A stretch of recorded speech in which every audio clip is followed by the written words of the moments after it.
The rain fell hard on the quiet town, making the streets shine under the pale yellow lights. Most people were asleep, their windows dark, their doors locked. But Jack Miller was still awake, sitting in his small living room with a cup of coffee. He liked the sound of rain. It helped him think.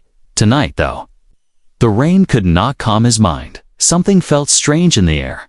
A sudden knock on the door made him jump. It was not a normal knock. It was fast and desperate. Jack put down his coffee and walked to the door.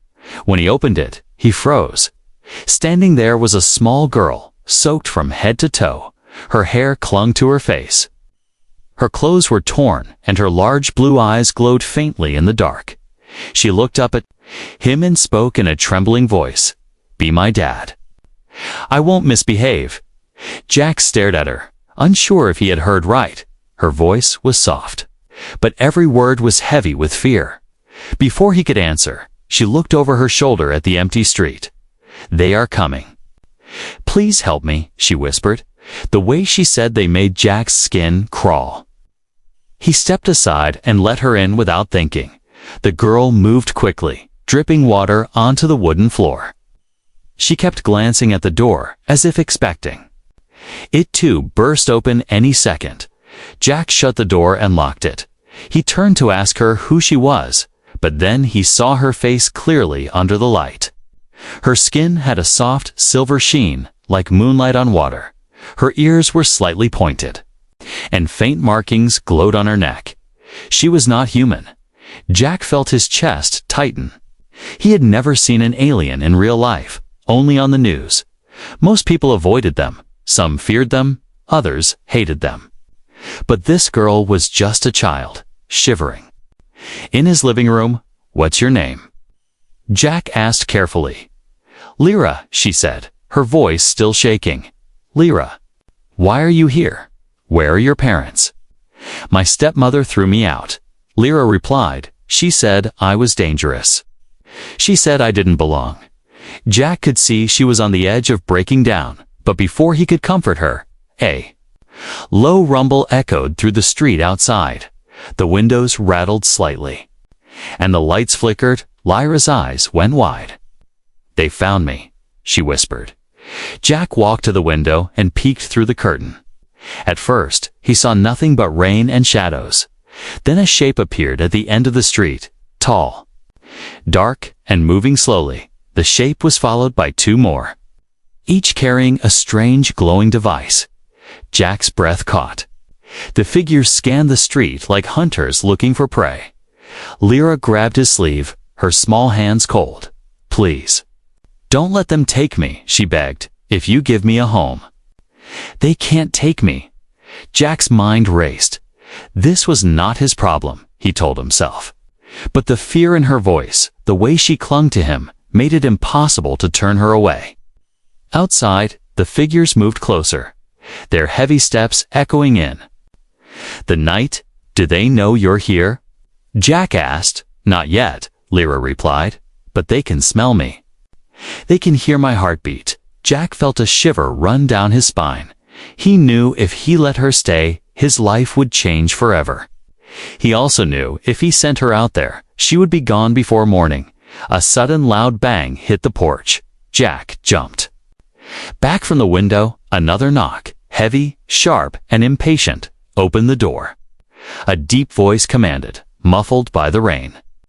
Jack's heart pounded in his ears. He looked at Lyra, who was now trembling so much that the glowing marks on her skin flickered.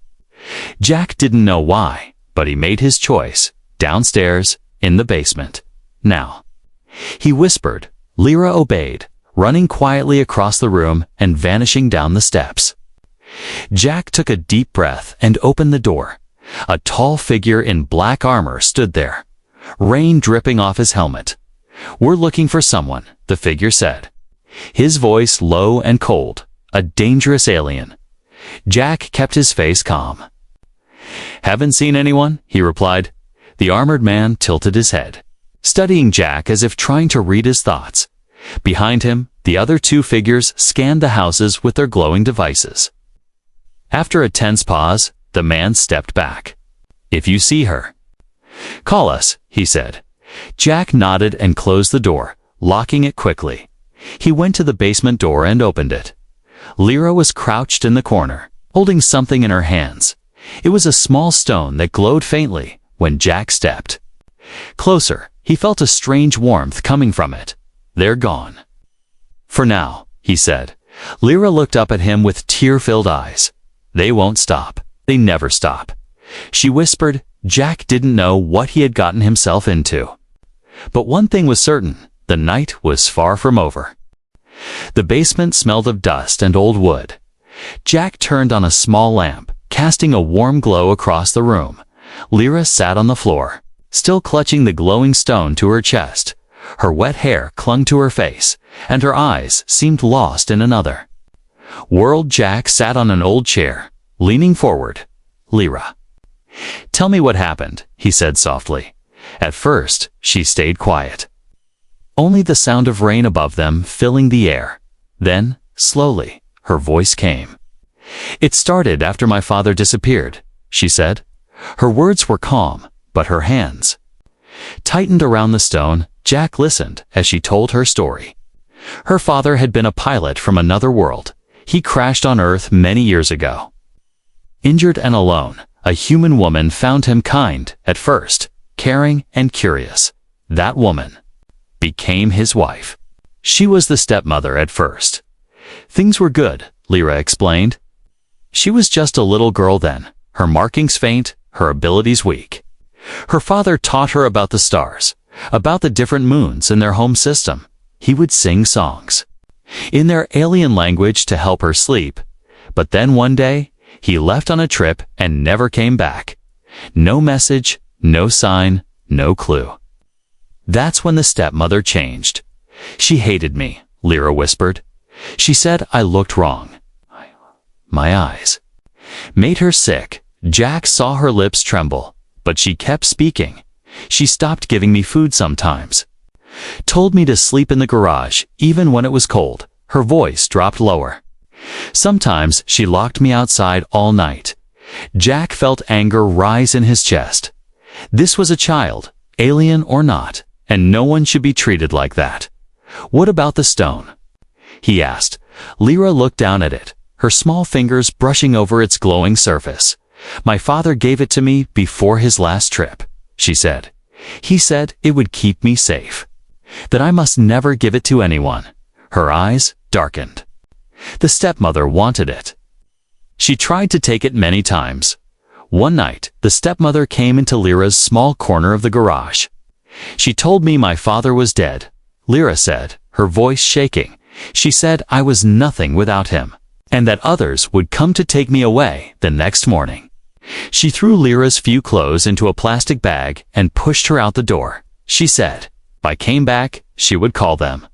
Lyra's voice cracked on the last word, and Jack knew exactly who them was, the black-armored hunters. Jack leaned back in his chair, trying to process it all. Lyra had been living on the streets for days, hiding in alleys, sleeping wherever she could. She had been chased twice already, barely escaping both times. Tonight, she had simply run without thinking. Her legs carried her to the first house. With lights still on, that house was Jack's. Suddenly, a loud thump came from upstairs. Jack froze, his mind jumping to the hunters. But the sound was lighter, a tapping, almost like fingers on glass. Lyra's head snapped up, her blue eyes glowing brighter in fear. "They're scanning again," she whispered. "They know I'm close." Jack moved quickly to the small basement window and peeked outside. Sure enough, faint blue lights swept across the backyard. Drones, small floating machines, moved slowly, their lights scanning the ground like search dogs. He ducked back down, his heart pounding. "They're not giving up," Jack said. Lyra held the stone tighter. As if its glow could protect her, "They won't. Until they have this," she said. "It's more than just a stone." Jack raised an eyebrow. "Then, what is it?" Her voice dropped to a whisper. "It's a key. It can open a way back to my people." Jack stared at her. "If that's true, then why haven't you used it already?" She looked at him with a mix of sadness and determination. Because I can't do it alone. It needs two people. One from my world, one from yours. That sentence hit Jack like a punch. Was this why she had knocked on his door? Was she searching for someone to complete whatever this key was meant to do? Before Jack could ask more, one of the drones stopped. Right outside the basement window. Its blue light glowed brightly through the glass. Jack grabbed an old blanket and threw it over the window, blocking the view. The hum of the drone grew louder. Then slowly faded away. Silence filled the basement again. Jack looked at Lyra. She was breathing fast, her small shoulders tense. "They'll come back," she said quietly, "and they'll bring more." Jack rubbed his forehead. He had a choice. Turn her away now and hope they wouldn't come for him, or keep her. Hear and face whatever came next. Lyra's voice broke the silence. "If you give me a home, I can trust you." "I won't misbehave," she said, repeating the words she had spoken at his door. Jack felt something shift inside him. She wasn't just asking for shelter. She was asking for someone to protect her. Someone to be the family she had lost. He didn't answer right away, but he knew the decision in his heart was already made. The hunters outside had no idea that the girl they were chasing now had someone willing to stand in their way. And Jack Miller was not about to let them take her without a fight. The rain had slowed, but the air outside was thick and heavy. Jack stood at the small basement window, peeking through a gap in the blanket. The blue scanning lights were gone for now, but he could still hear the faint hum of the drones somewhere. In the distance, Lyra sat on the floor, her knees pulled to her chest. The glowing stone still clutched tightly in her hands. "We can't stay here forever," Jack said quietly. Lyra shook her head. "They won't stop. They can track me." And the stone, her voice was steady now. But her eyes told a different story. Fear mixed with exhaustion. Jack took a deep breath. "All right, they come back, we move." It didn't take long for those words to be tested. A sudden metallic thud hit the front porch, followed by the sound of something sliding across the roof. Jack's head snapped up. Lyra's markings glowed faintly, a sign she was on edge. "They've found us," she whispered. Jack grabbed an old flashlight from the shelf and switched it off immediately. He didn't need light, he needed silence. The floor above creaked, slow and deliberate. Something, or someone, was inside the house. He gestured for Lyra to stay low, then crept up the basement steps. When he reached the top, he could hear the sound more clearly. Heavy boots pressing into the wooden floor, moving toward the back door. Jack's heart pounded in his ears. He grabbed a wrench from the counter, the closest thing to a weapon he had, and held his breath. Through the small gap in the kitchen doorway, he saw a figure in black armor, scanning the room with a strange handheld device. The device emitted a soft pulse of blue light. Sweeping over the furniture, Jack knew that light was searching for Lyra. The figure turned, moving toward the basement door. Jack's grip tightened on the wrench, just as the figure reached for the handle. A sharp, distant screech filled the air. It was the sound of one of their drones being destroyed somewhere. Outside, a neighbor's security system must have caught it. The figure froze, head tilting as if listening to orders from someone. Then, without opening the basement door, he turned and walked out the back. Jack exhaled slowly. His hand trembling, he hurried down to the basement. "We need to go, now," he whispered. Lyra stood, clutching the stone and her small plastic bag of belongings. Jack grabbed an old coat for her and a waterproof bag for the stone. They moved quickly, using the back door to slip into the wet night. The street was quiet, but Jack knew they were being watched. Every shadow seemed deeper, every sound sharper. They stayed close to the houses, moving through narrow alleys. Lyra's breathing was quick but controlled, as if she had done this before. Halfway down the street, the faint hum of a drone returned. Jack spotted its light in the sky. It was Moving fast, scanning side to side. "Run," he whispered, and they took off. Their footsteps splashing through shallow puddles. They reached the edge of the neighborhood, where the houses gave way to an old service road. Jack led her toward a cluster of abandoned warehouses. Hoping the metal walls would block the drone scanners, they slipped inside through a broken door, the smell of rust and oil filling their noses. Inside, Jack pulled Lyra into the shadows behind an old forklift. The drone's hum grew louder outside, its light sweeping across the broken windows. For a moment, it hovered there, almost as if it could sense them. Lyra held her breath, her small hands shaking. Then, slowly, the drone moved away. Jack waited a full minute before speaking. "They're not going to stop tonight," he said. Lyra nodded. "If we can reach the mountains." "They won't follow us there. Too many magnetic storms." Jack raised an eyebrow. "Magnetic storms?" She gave a small nod. They scrambled their machines. "But we have to move before sunrise." Jack didn't know how much he could trust her plan, but he knew staying here was a death sentence. He glanced around the warehouse for supplies, found a roll of duct tape, a half-full bottle of water, and a dusty old backpack. They packed quickly, keeping only what they could carry. As they moved toward the back exit, a sudden clatter echoed through the warehouse. Jack spun around, wrench in hand. A second figure in armor stepped from the shadows. Blocking their path, his visor glowed red instead of blue. Different, more dangerous. Lyra's markings flared. Brighter, and she whispered, "Hunter class." Jack didn't know what that meant, but it sounded bad. The hunter took a step forward, his voice deep and distorted. "Give me the key, and I will let you live." Jack glanced at Lyra. She shook her head firmly. "Not an option," Jack said, his voice steady. The hunter tilted his head, then lunged. Jack swung the wrench. With all his strength, hitting the side of the hunter's helmet, it barely made him stumble.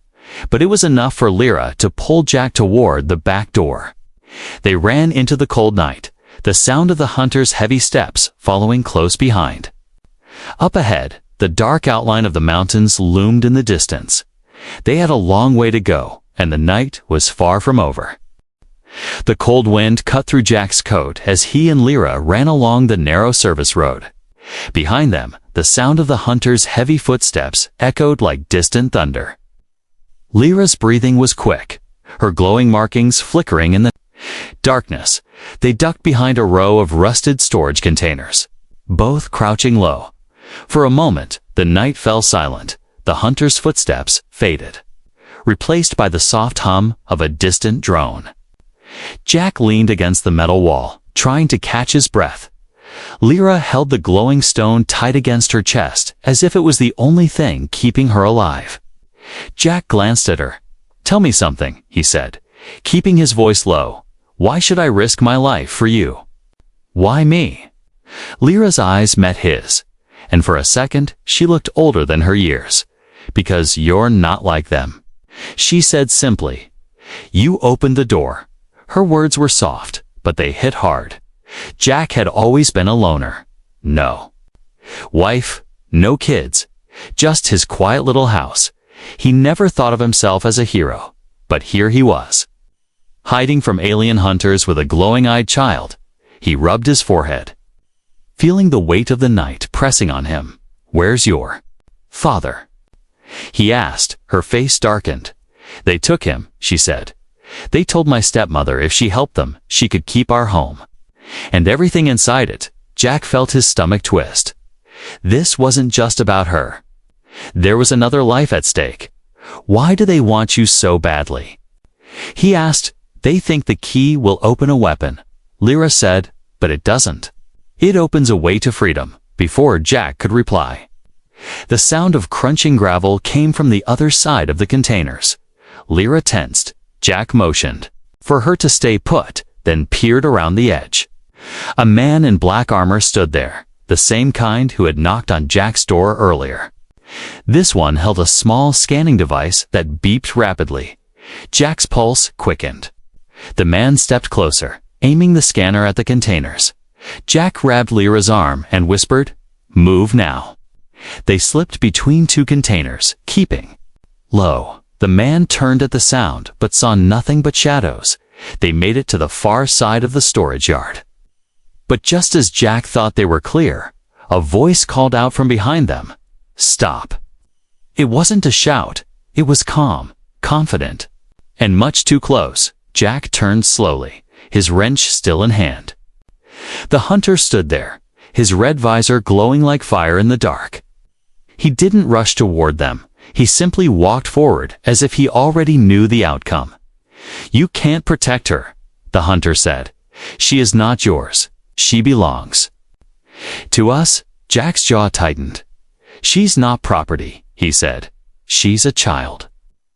The hunter tilted his head. "Give me the key, human, and I will spare your life." Jack glanced at Lyra. Her eyes were wide, but there was something defiant in them.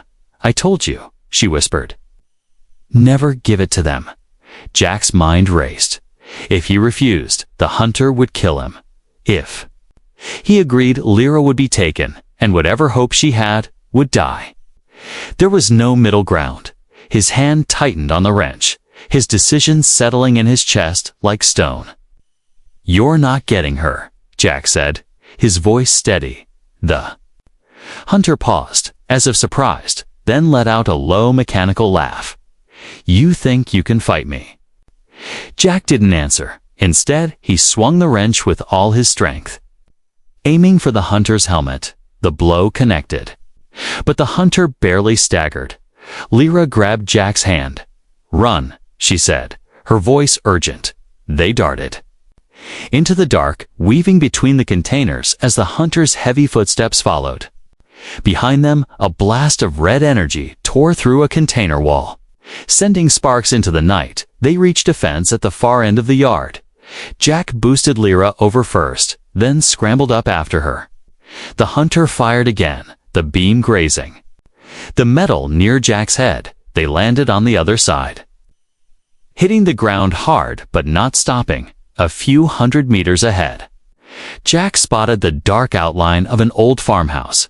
They sprinted toward it, slipping through the broken door and into the shadows inside. Dust hung in the air, and the wooden floor creaked under their feet.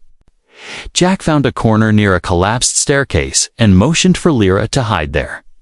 For several minutes, they sat in silence, listening. The hunter didn't follow, at least not immediately. Jack exhaled, his heart still pounding. He looked at Lyra, who was holding the stone as if it were part of her. "I made my choice," he said quietly. Lyra blinked. "I'm not handing you over," he continued. "But if we're doing this, we're doing it together for the first time that night." Lyra gave a small, tired smile. "You really are my dad now," she whispered. Jack didn't know what the morning would bring, but he knew one thing. Turning her over was never going to be an option. The hunters would come again, and next time he'd be ready. The old farmhouse was quiet, except for the soft creak of wood under the wind. Shadows stretched across the dusty walls, and the smell of age hung heavy in the air. Jack sat against the wall, trying to steady his breathing. Lyra sat beside him, still holding the glowing stone in both hands, as if letting go would mean losing everything. The stone pulsed softly, each glow like the slow beat of a heart. Jack had noticed it before, but now the rhythm seemed stronger. "Does it always do that?" he asked, nodding toward it. Lyra shook her head. "No, it glows more when danger is close." Jack frowned. "So it's alive?" "Not alive," Lyra said softly. "But it remembers." Jack didn't understand, and Lyra seemed to notice. She shifted to face him, her small voice steady despite the fear in her eyes. "My father told me this stone is not from my world." "Or yours," she began. "It's from a place between, a space where no one lives. But everything passes through." Jack raised an eyebrow. "What does that even mean?" "It means," Lyra said, "that if you hold it the right way and speak the right words, you can open a door. A door to anywhere." Jack stared at her, unsure if she was joking. But the seriousness in her voice made him believe. "Why do they want it?" he asked. Lyra's face tightened.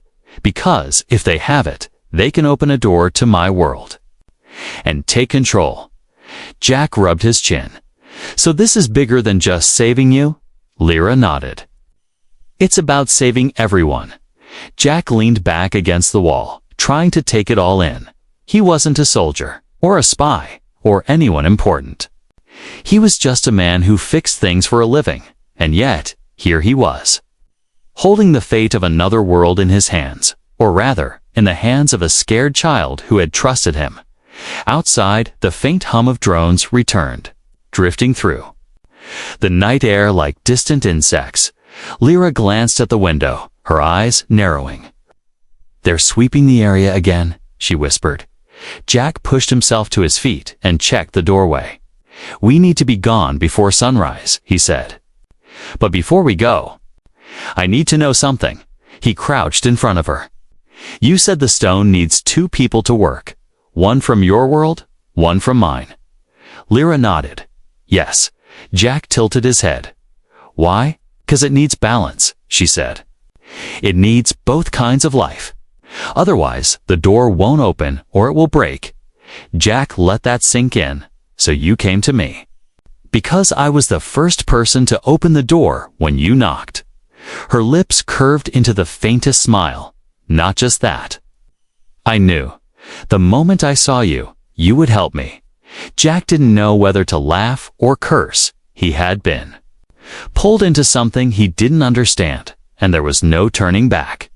A sudden, sharp noise from outside cut their conversation short, metal scraping on metal.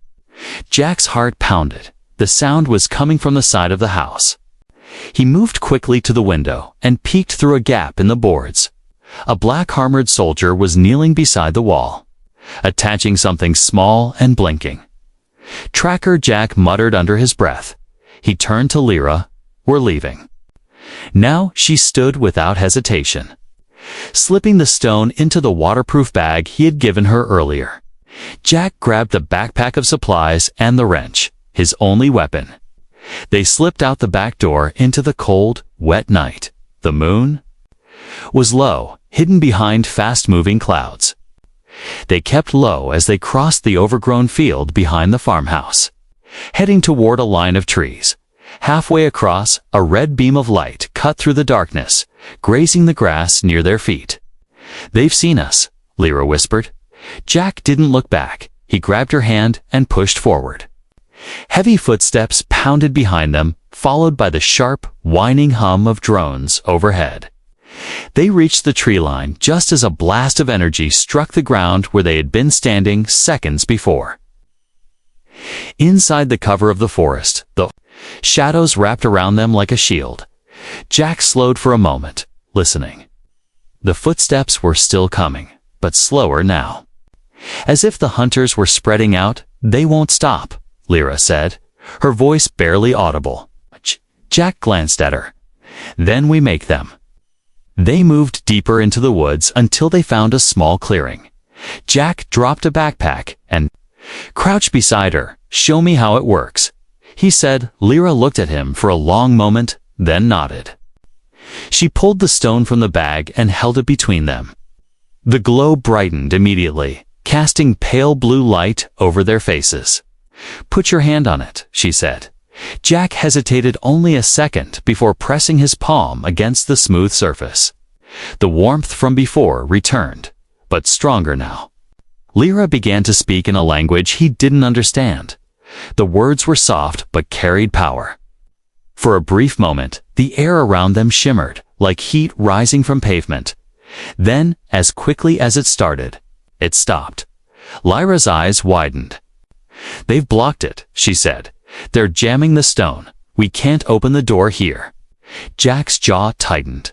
"Then we find somewhere they can't block it," he said. Her gaze drifted upward toward the distant outline of the mountains, barely visible through the trees. "There," she whispered. "We can do it there." Behind them, the forest lit up with red beams and blue scanning lights. The hunters had Entered the woods, Jack grabbed the backpack and motioned for her to move. The secret of the stone had been revealed, but now the real race had begun. The forest was alive with the sound of pursuit. Branches cracked in the distance, and the hum of drones floated above the trees like angry wasps. Jack pushed forward, pulling Lyra along, his eyes scanning for a path through the thick undergrowth. They couldn't just keep running. They needed a plan. After a few minutes, Jack spotted a narrow deer trail winding deeper into the woods. He led Lyra down it, their steps muffled by damp leaves. When they were far enough from the main path, he slowed and crouched behind a fallen log. Lyra knelt beside him, clutching the glowing stone. "They're too close," Jack whispered. "They know we're heading for the mountains," Lyra said. "They'll try to cut us off." Jack nodded. It was exactly what he would do if he were in their place. "We need to make them think." "We're going somewhere else," he said. He rummaged through the backpack, pulling out duct tape, a flashlight, and an old metal water bottle. "What are you doing?" Lyra asked, tilting her head. "Buying us time," Jack replied. He wrapped the flashlight in the metal bottle, securing it with the duct tape, then set it to blink on and off. "When they see this signal moving through the woods, they'll follow it," he explained. "But how will it move?" she asked. Jack smiled faintly. "Gravity." He climbed up a small hill, placed the blinking decoy at the top, and gave it a shove. The bottle rolled down the slope, bouncing off rocks and roots, disappearing into the trees. Moments later, the distant hum of drones shifted, their lights swinging toward the moving signal. It wouldn't fool them for long, but it would give them a head start. "Let's go," Jack said. They moved quickly, avoiding open areas where drones could spot them from above. Lyra kept glancing over her shoulder, but the red and blue lights were farther away now. For the first time in hours, Jack felt like they had a small advantage after an hour of steady movement. They reached a shallow creek. Jack paused. "We walk in the water from here, it'll hide our tracks." The icy water bit into their legs, but they pushed on, following the creek, as it wound deeper into the forest. Above them, the tree canopy thickened, blocking most of the sky. Eventually, they came to a natural cave carved into the hillside. It wasn't deep, but it was hidden well enough to give them a short break. Jack helped Lyra inside, then scanned the woods one last time before joining her. They sat in the dim space, breathing hard. "How far to the mountains?" Jack asked. 2 days if we move fast," Lyra replied. "But they'll try to trap us before then." Jack ran a hand through his wet hair. "Then we need to make sure they're too busy to block the way," he said. He took out the map from his backpack. It was old and faded, but it showed the terrain. There were only 2 main routes to the mountains, a wide dirt road to the east and a rocky pass to the north. "They'll expect us to take the road," Jack said, "so we go."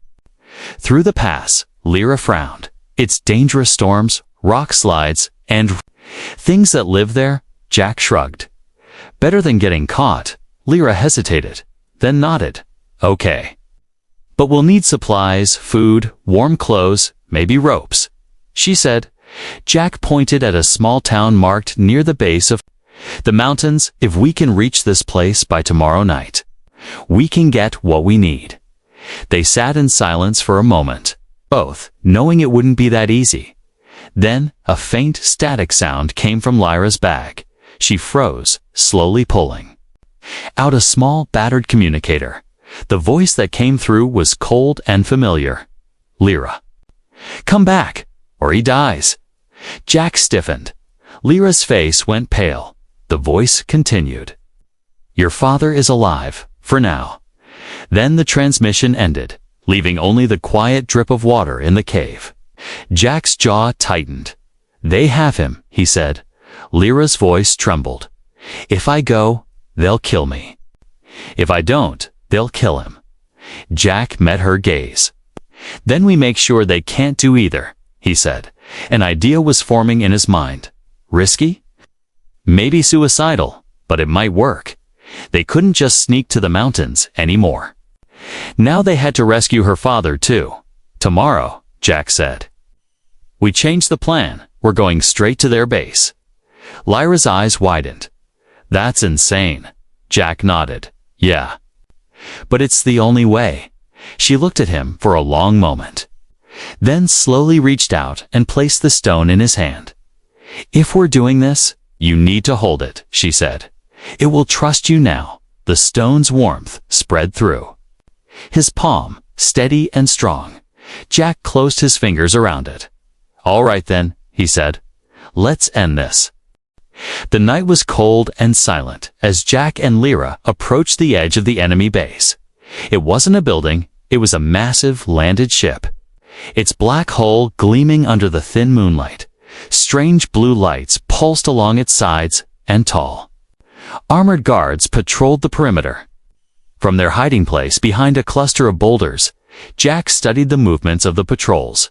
Each guard carried a weapon that hummed with quiet menace.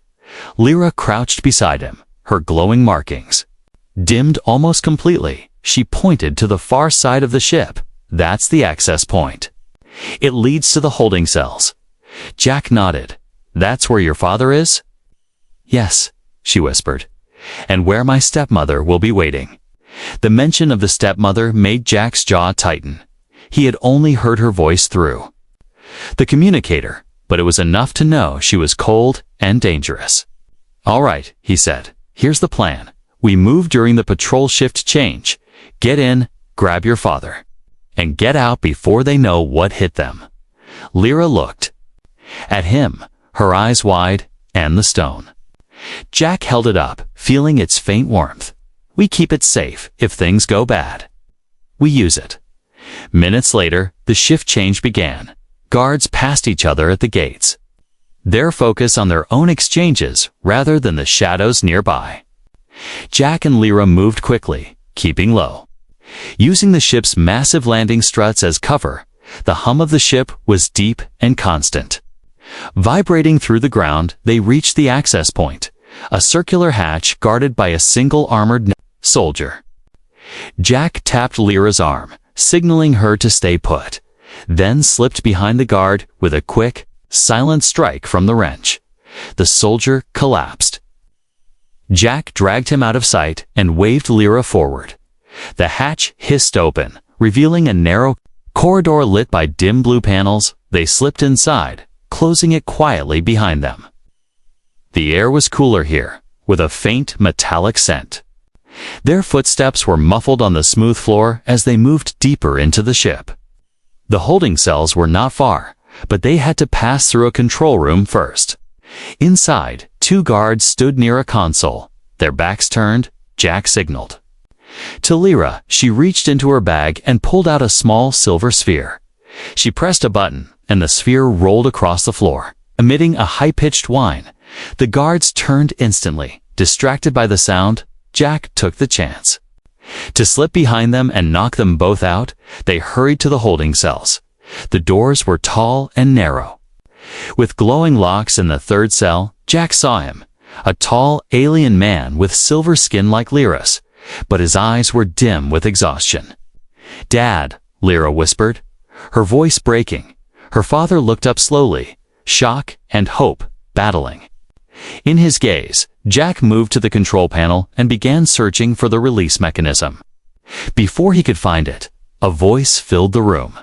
"Well, look who came crawling back." Jack turned, and there she was, the stepmother, dressed in sleek black armor, her eyes cold and sharp. She stepped forward, her gaze fixed on Lyra. "You could have had a good life with me," she said, "but you chose to run. And now you'll lose everything." Jack stepped between them. Not happening. The stepmother's lips curved into a cruel smile. "You think you can stop me, human?" She moved fast, too fast for Jack to follow, but Lyra was faster. The stone in her hands flared brightly, casting blinding light through the room. The stepmother staggered back, shielding her eyes. Jack slammed his hand on the release, and the cell door slid open with a hiss. Lyra ran to her father. Throwing her arms around him, he hugged her tight. Whispering something in their language, the stepmother regained her balance. Her expression twisting in fury. "You're not leaving."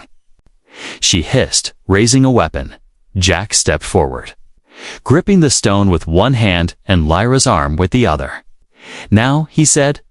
Lyra nodded, speaking the strange words her father had taught her. The stone's glow intensified, the air around them rippling like water. The stepmother fired the beam of red energy streaked toward them, but it never reached. The light from the stone exploded outward, forming a shimmering wall that absorbed the attack. The rippling space behind them opened wide, revealing a swirling tunnel of blue and white. "Go!" Jack shouted, pushing Lyra and her father through first. The stepmother lunged, but Jack stepped into the portal, the light swallowing him whole. They landed on solid ground, the air warm and filled with the scent of unfamiliar flowers. Strange mountains rose in the distance under a sky filled with two suns. Lyra turned to Jack, her eyes bright with relief. "You saved us," she said. Jack smiled faintly. "Guess I'm your dad now." Her father stepped forward, placing a hand on Jack's shoulder.